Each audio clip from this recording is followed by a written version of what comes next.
Welcome back to another video. Today's session is again on pruning, but in a different way.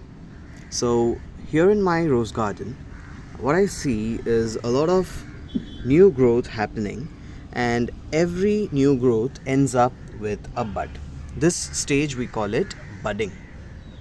Yeah, right now you see the entire end of each branches with buds, but at one point of time after the flowers comes up, what happens is that we prune so that we get lots of other branches.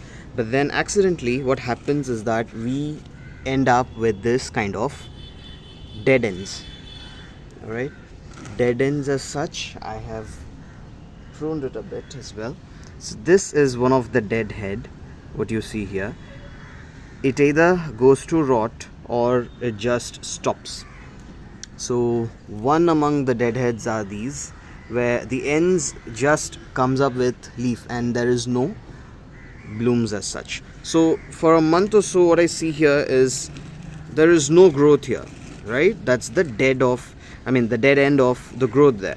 So if you want blooms like these at every end, the new growth with the bloom, you either don't cut this under the three leaf. Don't do this. If you do this, what happens is that the hormones of the budding stage you tend to snatch off from this plant over here.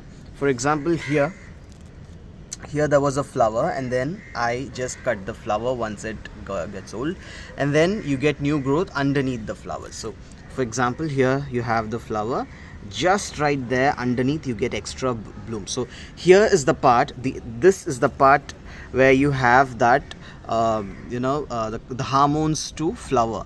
So if you tend to cut this, as the other YouTubers say, what happens is that we tend to cut off the flowering hormones from the plant.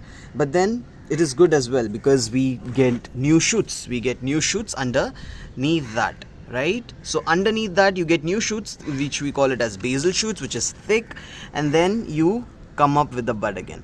So you just end up with just single flower. If you need multiple flowers, you need to prune just the flower just over here.